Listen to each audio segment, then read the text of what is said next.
African countries advised to stand in unison to have a permanent seat at the UNSC.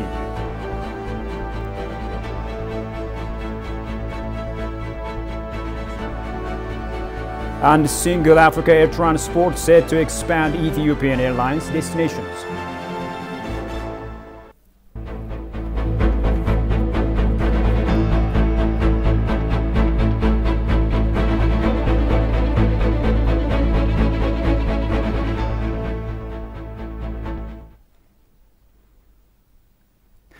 Hello and welcome to this news hour with the news. I'm Shifarao Lako. Thank you for joining us. The Ethiopian Minister of Education, Professor Birhanu Nega, urges academics to exert their relentless efforts in conducting research geared towards national building efforts of the country. The Minister of Peace, Binalfa Andualam, also reiterates that scholars are duty-bound to solve the problem of their country prudently. The remarks came at a consultative forum on enhancement of nation building in the country. Daniel Kasaun has more on that.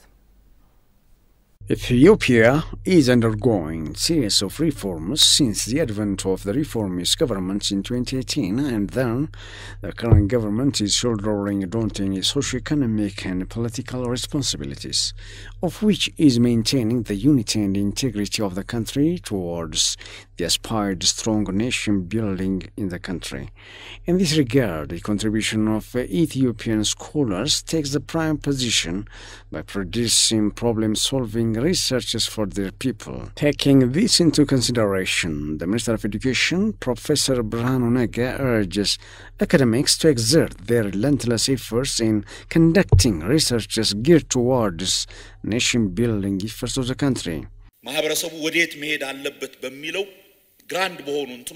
The harmony of Ethiopia's multinational population requires careful and wiser leadership. The mindsets of the populations have to be well managed to stand in unison for the unity and integrity of Ethiopia. What's expected from the scholars is to provide logical and feasible research outcomes which can help the nation foresee the future of the country in a better manner. The aspired nation-building process can be realized if scholars do their level best in collaboration with respective bodies. The Minister of Peace, Binalfa Andualam, also reiterates scholars are duty-bound to solve problems of their people in a prudent manner. The academics are responsible for producing problem-solving research to help Ethiopia achieve its aspired transformation. Scholars have to contribute their level best for the nation-building process for the country to flourish. You have the leadership responsibility to your people. Much more is expected of you at this critical time. I urge you to pay the ultimate sacrifice for the demands of your nation. Currently, Ethiopia is striving hard to realize the national dialogue in all parts of the region to make candid consultative meetings from grassroots level, and the contribution of the scholars would have paramount importance to achieve the set targets.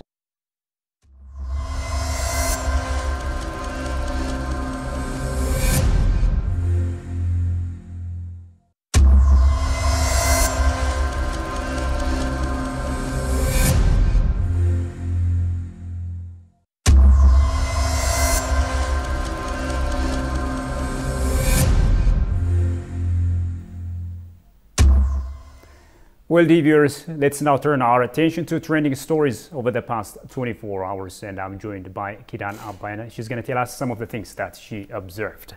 Kidan, thanks so much for joining me. Thank you very much, Farao. So what are some of the things that you observed over the past 24 hours, especially when it comes to the Prime Minister? All right, so you said it, the Prime Minister is actually the topic of discussion for today, actually an opening part of it, which is taken from the Prime Minister's own Facebook page, in which he highlighted, or he stated that himself, along with First Lady Zinash Tayacho, inaugurated a flour and bread factory in Walaita Sodo. And this project is under the many projects of the Office of the First Lady. And what makes it special is actually it's also aimed at Ethiopia's mission of becoming a breadbasket of the region in Africa, I'd say. And this actually also takes us back to May of this year, in which the country's finance minister, Samerita Sawaso, had stated in the sidelines of the African Development Bank Group's meeting in Accra, Ghana, which she stated that Ethiopia has set its sights on becoming a regional breadbasket in Africa. And this topic has actually gained, renewed currency in light of the outbreak of the Russia-Ukraine conflict, for which, many African countries suffered in the face of importing wheat, because these two nations had been earlier the major sources of import of grain for many African countries. Right. And as you know, again, wheat is a staple food or a staple crop in many African countries, especially in Ethiopia. And it is said that since 2005, Ethiopia had become, the largest producer of wheat in sub-Saharan Africa, and yet remained a net importer of wheat.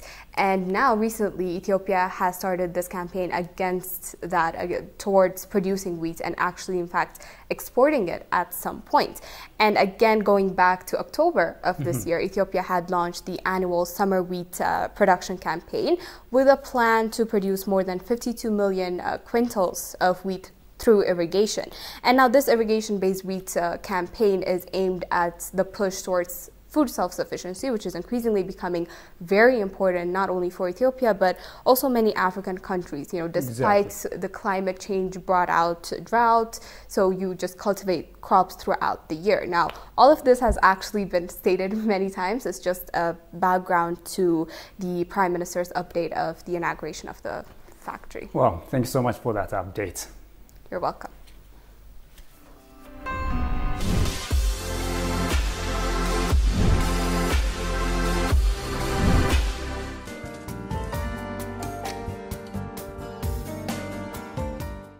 Kindness is giving hope to those who think they are left alone, oppressed and suffered a lot due to several reasons in this world.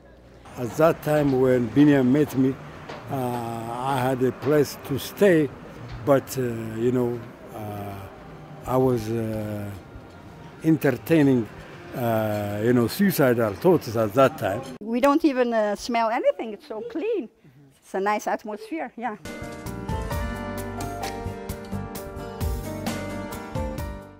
Dear viewers, you're still watching Explore Ethiopia. And right now, as I am speaking, I am in Macedonia, an organization that provides various services for the elderly and mentally ill people. We have engineers, so many kinds of people in Macedonia. The best thing about this place is you have peace of mind. Peace of mind, and what else you need if you have a peace of mind,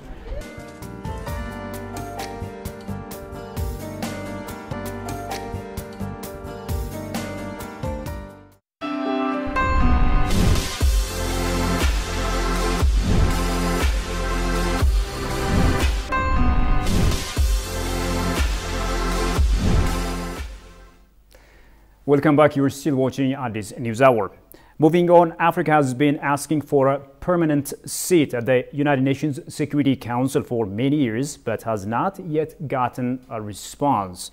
In a recent meeting of the Council, this question of having a permanent seat went beyond Africans and was raised by the Indian Foreign Minister. A senior lecturer at Tanzania University says Indian proposal for Africa to have a permanent seat at the UN Security Council is commendable. Goshu Malisa reports. The continent of more than 1.3 billion people is spreading the quest for a fair representation in the United Nations Security Council. The fact that Africa doesn't have a permanent seat in this council, where African issues are often tabled for discussions, has cast serious doubts on the sincerity of the council. As a result, for many years, the leaders of the continent have repeatedly pressed ahead with the need for a fundamental reform. This time around, other like-minded members of the council are backing them, India being at the forefront. A few days ago, Indian Foreign Minister at the United Nations Security Council echoed the need to reform the United Nations Security Council.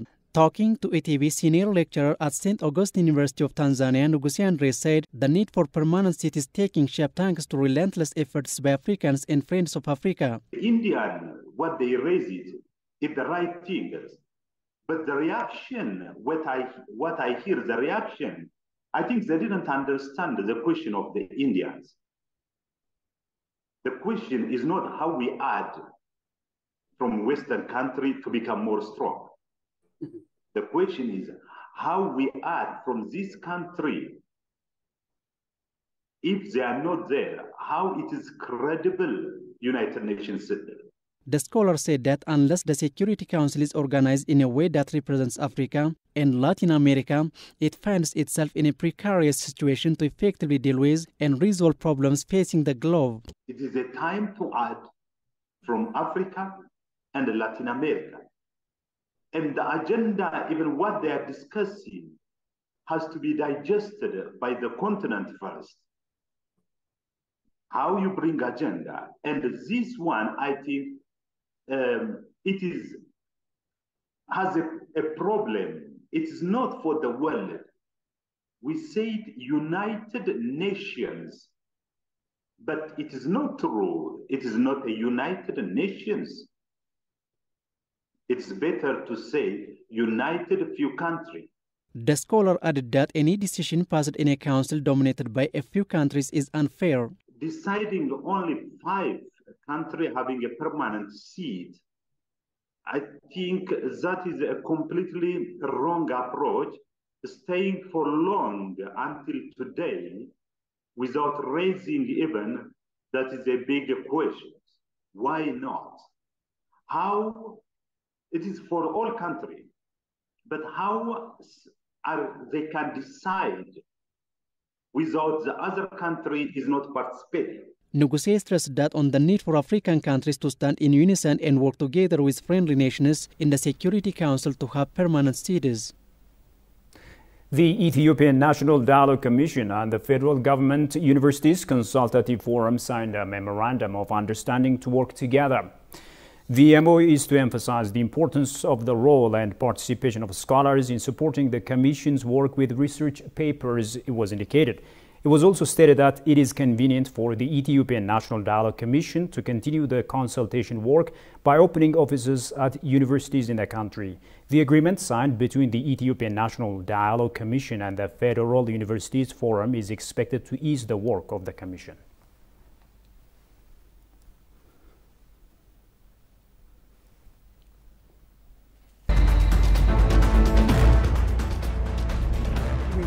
The 17th Global It's expected that Ethiopia is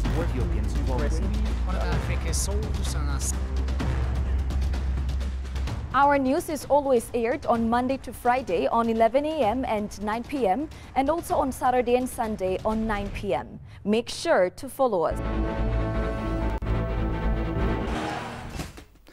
The Chinese ambassador to Ethiopia, Zhao Zhiyuan, discussed with Ethiopian Investment Commissioner Lelise Neme how to enhance partnerships between Ethiopia and China.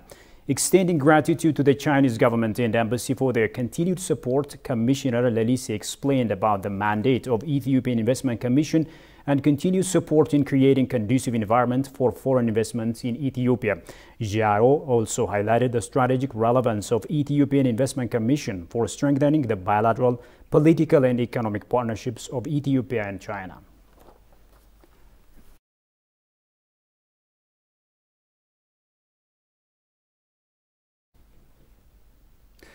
Moving on, the CEO of Ethiopian Airlines Group says the execution of single African air transport will expand Ethiopian Airlines destinations. It is remembered that 17 African countries, including Ethiopia, have agreed to introduce single African air transport markets. The agreement is said to help Africa Airlines to have unlimited continental flight destinations. Shagai Mata has more on that from the Ethiopian News Agency. The execution of single Africa air transport, which is at the inception level, will help to open the continent's air transport market for competition and benefits the Ethiopian Airlines for its success, according to the Ethiopian Airlines Chief Executive Officer. The CEO of Ethiopian Airlines Group, Mesfin Taso, said the Ethiopian Airlines will greatly expand its flight destinations and create huge market opportunity in the air transport and aviation sector when single Africa air transport put in place. Under the leadership of the AU, we are undertaking numerous activities to integrate African countries with political, economic and social relations. Among these, SAT, Single Africa Air Transport, Market and the Aviation and Air Transport Industry can be mentioned. Africa Air Transport Market, SAT. The CEO also indicated that the Single Africa Air Transport system will avoid some countries' unwillingness to give flight permission and make African countries easier to fly to any country on the continent. When the African countries implement SAT, the Ethiopian Airlines will fly to any country in a continent without any flight restrictions. One of the challenges to our airlines is that some countries do not give us flight permissions and give us limited permits. This really hinders the growth of our airlines and even the benefit of their country. So when SAT put in place, Ethiopian Airlines will increase the frequency of air flight and will expand additional flight destinations. Tassor further pointed out that the Ethiopian Airlines will be beneficiary when SAT put in place. SAT is significant not only in the aviation sector but also for the exchange of goods and economic integration among African countries. This will help our airlines, and the agreement promotes free movement of people in a continent. Our airlines are the leading service provider in this regard, so we will get income. According to the Ethiopian news agency, the Ethiopian Airlines announced that 39 new airplanes are expected to begin providing service soon. The Ethio-Djibouti Standard Gauge Railway says it is working to expedite regional integration. Approached by ETV, the CEO of the railway, Abdi Zannaba, underlined that the railway is playing a significant role in creating room for socio-economic regional integration as well as boosting multifaceted developments. Tigst Arnisa reports. The 752-kilometer Ethio-Djibouti Standard Gauge Railway, also known as the Addis Ababa-Djibouti Railway, is the first transboundary railway on the African continent, which is said to enable Ethiopia to save 2.4 billion birr logistics expenditure in the past year, and the railway also ensures to cut the time and cost of shipments of vehicles and perishable goods.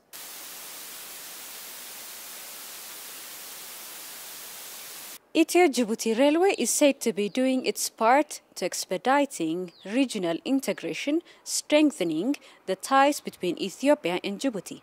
In terms of integration, this is one of the reasons, actually, why this company is created. This company is unique in a number of ways in the Horn of Africa. Horn of African countries in the past used to be known in terms of animosity. You know, the enemy of my enemy is my friend, and the conflict-ridden part. But this is now changing. The paradigm shift that Ethiopia is experiencing is bringing about a greater cooperation among the nations of the region. And from EDR perspective, from the Ethio-Djibouti Railway perspective, we think of three layers of integration. One at the political level, at highest level, intergovernmental integration, where the two states at higher level discuss about this company as their own company, jointly owned company. And this will bring about a conducive environment for further discussions. So it plays a very important role on this level, both at the intergovernmental level, economic integration level, as well as the regionalization level, where it brings about societal relations. And also we hope to increase the societal integration through developing a number of new ventures like high-end, tourist-focused transportation service, and also encouraging other elements of passenger services to bring about a further integration cooperation between the two states. And the railway line manifests the country's successful journey towards multifaceted development. In a number of ways, actually, it comes to start with the Ethiopian side, for instance. As you know, the Eastern Corridor has a lot of attractive sites for people who are interested in culture, geography, and other things. So the Harar area and all the Dredhawa area is a very important destination for domestic tourism. More to that, a number of Ethiopians now have an interest to go to the Red Sea and see the ports and the different new developments that are emerging that attracts the tourists in Djibouti side. And of course, we have a large number of tourists coming from Djibouti as well, especially in the hot season, to Dredhawa.